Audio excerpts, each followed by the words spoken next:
Hello, I'm Conrad Bain. Some viewers may find the following video disturbing. Contains mature subject matter. Discretion should be used in deciding whether or not to view this program. We urge families, children, and parents to watch this special episode together because some of the material presented might be disturbing to younger children.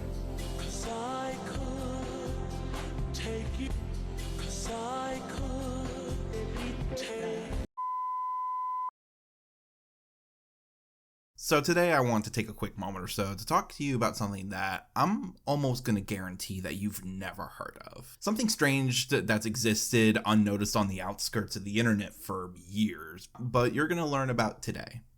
I want to tell you the story of Rabbit House.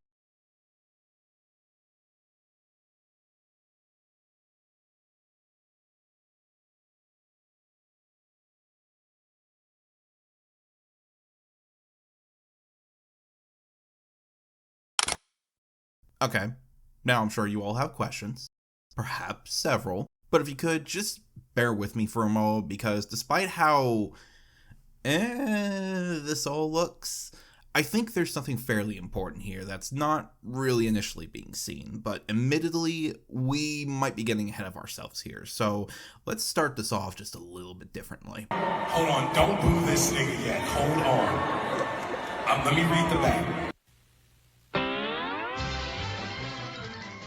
Now, I don't think I need to explain what the Looney Tunes are or why they're big as they are. You don't need me to explain their notoriety in pop culture, nor do you really need me to explain their place in the animation history.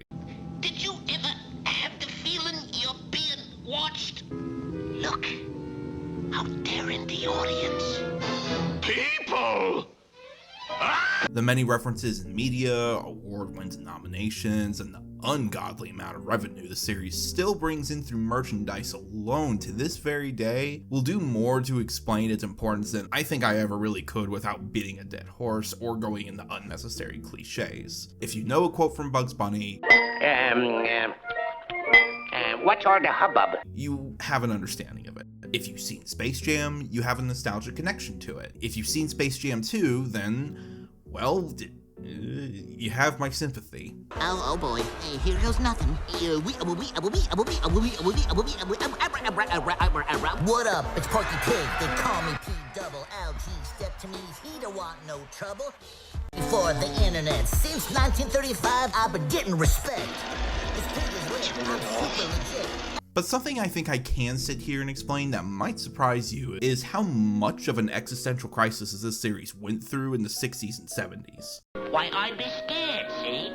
Why, I'd be...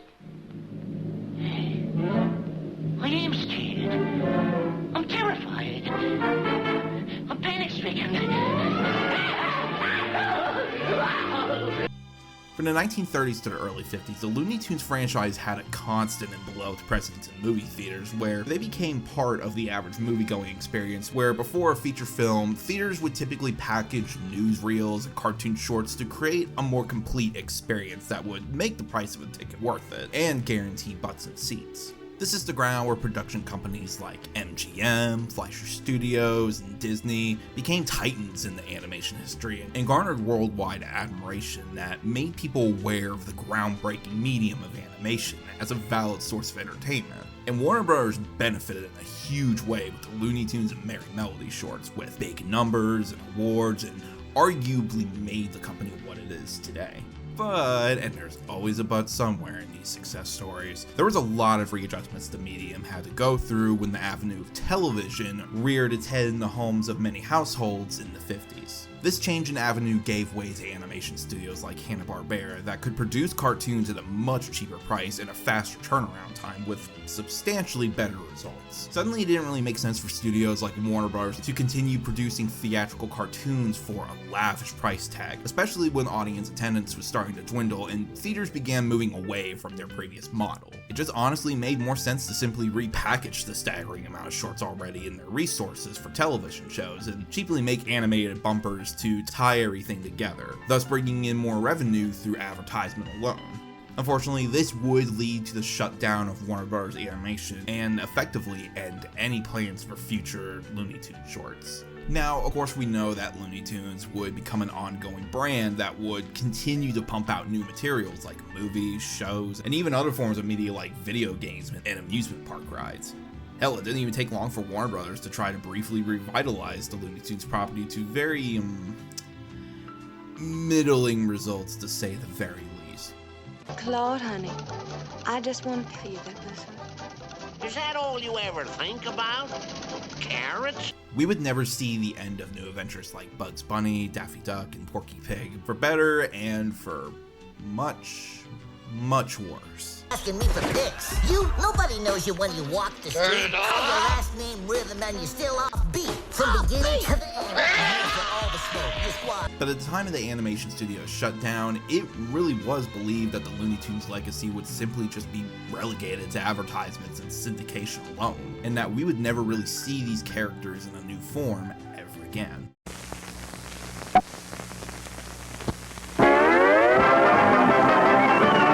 Enter artist Steven Peck, who in 1975, after graduating from NYU, created an underground unauthorized parody of the Looney Tunes called Rabbit Habit. The short envisions a warped existence of the Looney Tunes characters years after the animation studio shut down, unemployed, left in the dust by the entertainment industry, and lost in the concrete jungle of New York City as burnt-out junkies and lowlives. Rather than taking place in the lavishly made Technicolor world of the franchise, Rabbit Habit takes us along this journey of madness through the backdrop of grim, dour, and more depressingly, real-world image of 1970s New York. The short follows the once famous celebrity buffoon, Elmer Fudd, now a drug peddler on the mean streets of New York, as he works to desperately sell his supply and pay back his large debt before the end of the day. Failing this means that it'll be... how do you guys describe it again? Otherwise, it's curtains, see? Curtains. Well? No, we stopped doing that gag years ago. Yeah, okay. Failing this means that it'll be curtains for him at the hands of his boss Rocco and his 3 henchmen. This is where Elmer crosses paths with his old co-stars, Bugs Bunny and Daffy Duck, now burnt out junkies looking for their next fix, where the standard Looney Tunes slapjacks hijinks, well, wouldn't you know it, begin to ensue. I thought you said you didn't do that gag anymore. You're screwed. Why don't you go sober up? Now, just from that brief explanation of what Rabbit Habit is, I'm sure you guys are asking many questions. Like, what the hell is wrong with you? And when looking at this entire package from the outside, the question seems very valid. The look of the short comes across as cheap, dingy, and ugly. The content seems very mean-spirited and very in-your-face with how radical it all sounds. And even the short's purpose for existing has become hilariously outdated, seeing that the Looney Tunes brand is very much alive and well today, for better and for worse. Squad is all jokes. Ends with one bomb, most famous of all quotes. This battle is... Why would this short need to be on the forefront of anybody's mind, and why in God's name am I wasting your precious time talking about any of this? Well, I've got to be honest with you fine folks. Since discovering this short a few years ago on the obscure media subreddit, I have honestly been head over heels in love with this thing, and it very well might be one of my favorite videos on the internet. And at the risk of getting anyone watching this video to click off of it, I'll take it even one step further. I've actually found myself really respecting it in a lot of ways. This book is trash, nigga. Call the names! Now, understandably, I'm sure any initial reaction from Rabbit Habit on description alone would generate some idea that this is really nothing more than 8 minutes of edgelord energy that you would have found on the earliest days of Newgrounds back in the day. Confidentially, I could use some Coke.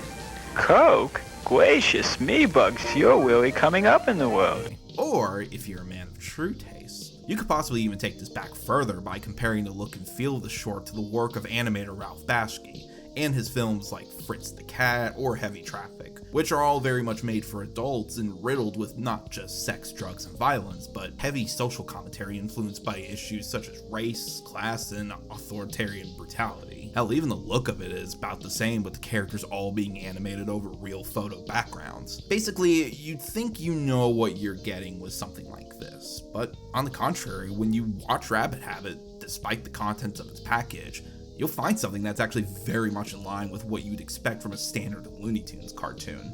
There's this deep-seated love for Looney Tunes on display here that keeps the entire thing grounded to the bare essentials, and it's something that can actually genuinely shock someone the moment they see it. Peck, in what I think is a stroke of genius, juxtaposes this gritty backdrop and approach with the franchise's infamous brand of slapstick sensibilities and characterization. I mean, I don't want to know if this stuff is good. Good? Well, sure it's good.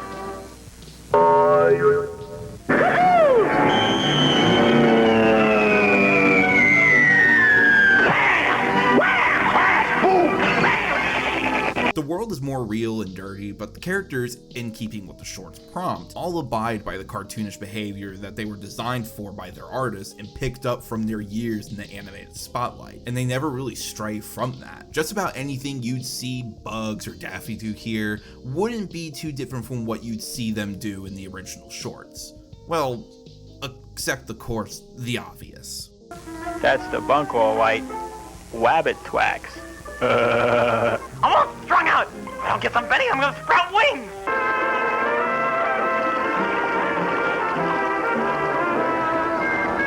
But despite those kind of gags, and plenty there are here, the more adultish humor is actually really tame. It never takes us out of the world that the short is parodying in a way that you'd expect a Newgrounds or a Bashki cartoon would. None of the characters really use any profanity, Elmer Fudd doesn't whip his dick out, Yosemite Sam doesn't use racial slurs, and the violence level never exceeds anything past the standard cartoon violence. And the result ends up in something that actually has a lot of charm and meaningful purpose to it. There's a lot of thought put into what Rabbit Habit is trying to say about the Looney Tunes standing in pop culture around that time and what the future could possibly look like for them. Depicting an absurdist view of what these characters look like as washed up has-beens with nowhere to go, with the punchline being that no matter how bad things are for these characters, their personalities are still consistent and intact, being as cartoonishly chaotic and joyful as humanly possible. Peck is showing how timeless the comedic sensibilities of Looney Tunes are and how much it can work in any context or backdrop. That even if we never see anything new from these characters again, their legacy can still live on and continue to do so for years to come, long after the money that could have been made from the series dries up and is no longer considered relevant. Or, you know, it could also just be a 70s equivalent to a shitpost, and everything I just said is me looking too deep into a cartoon, surprise surprise, where Bugs smokes a badass blunt on top of his title credit, and all of this could just be making me look quite pretentious and, excuse me for a moment, quite loony. See, I get it, because I did the thing, but it's also the smaller things here that make me appreciate this short more as time goes on. Like, I love how Daffy's personality is more in line with what he was like in the early days when he was first created by Tex Avery and Bob Clampett, where he was characterized more as a hyperactive screwball that would just bounce off the walls like an idiot. Here he exhibits less of the greedy and conniving personality trait that he later gained with Chuck Jones and would become much more associated with today, and has his wackier elements on display to pair with this role as a strung out addict that's quick to steal Elmer's stash for himself. I just think there's more humor to get out of him as a character in that light from a writing and animation standpoint, and Peck very effectively has that understanding. And also, I don't know, I guess it just speaks to me more, since I've always loved the shorts where Daffy is, well, really Daffy, and he's just a lot funnier in that role. Certainly doesn't help that I married somebody like that, but what are you gonna do? You know, somebody cut the hose and there was no water. What an evening. And it's other things like the classic title card at the beginning with the music and sound effects from the show being used, which I can only imagine was a bitch to get, since it's not like the audio was easily available to grab back then like it is today. In fact, I actually found this comment from Peck on Cartoon Brew that confirms he actually just sat in front of his TV and recorded the music to use for this short. And while I'm mostly indifferent to the voice work here, I know what you're thinking, but I've got a logical explanation for everything. Don't rush me. I think David Grunstein, who did all the voice work, does an amazing interpretation of Elmer Fudd's voice. Okay now, Mr. Smarty Pants Wabbit.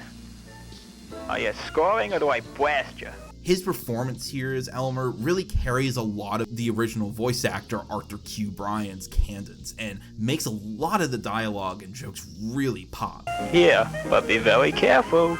I was really wrecked on this stuff last week. I was so spaced out I thought I was in a Magilla Gorilla cartoon. But it also just boils down to the short just being really funny. Like, not just funny for its time, or not funny despite its limitations, just genuinely really funny. Peck crafts something here that genuinely has some timeless jokes that all have a surprising punch and edge to them. These guys are such a bunch of kidders. Yes, sir. Nobody enjoys a good joke more than I do. Again, Rabbit Habit is a short that is just steaming with love and appreciation for Looney Tunes, and Peck knows how to use that love to make something really unique here. But strangely enough, the thing that really stands out to me most is that, believe it or not, there's actually kind of a sort of beauty to Rabbit Habit's existence. A beauty that I think, whether you like the short or not, has gone unappreciated for a while. And that's the fact that, well, this thing exists. By all accounts, I should not be here talking about Rabbit Habit today. A group of people led by Peck gathered together 50 years ago to make this dingy, bizarre little cartoon without much money, nor an idea if this would even actually get to anyone, significant or otherwise. This was made, according to Peck, simply just for fun and as something just to create. Not to get famous, not to make a profit, nor to find a job. Rabbit Habit's existence is the product of someone just wanting to create something. That's it, no bottom line or anything. They had no idea it would become something of a cult classic on the internet years later, or that anyone would even think to write a video about how much they love it. Peck just liked the Looney Tunes and had something to say about it and where they stood in pop culture around that time. And I think that makes me love this thing even more and develop a sort of respect for Peck as an artist and his weird little cartoon. Heck, it kind of even serves as a reminder for me as an artist to always let passion just dictate the art and not a bottom line, which is probably why I always seem to come back to it. Rabbit Habit would go on to be played for a crowd in LA in 1975 to an audience that was reported to love it and really bring the house down. And according to Peck, he even actually got the chance to show this to Tex Avery and Chuck Jones themselves before they passed. As the story goes, when Avery finished it, he told Peck that he loved it so much and he would have offered him a job if he had one to give. The more conservative Chuck, though, he was reported as hating it. And while Peck definitely does seem to be happy that people found it and really enjoyed it as any artist would be, I can almost gather that he would have just been happy with it even if that wasn't the case. But honestly, thank God it is, because I wouldn't have a favorite YouTube video if it wasn't for that. Well, what do you know? I am in a Magilla Gorilla cartoon. So long as Hanna-Barbera don't catch up with us.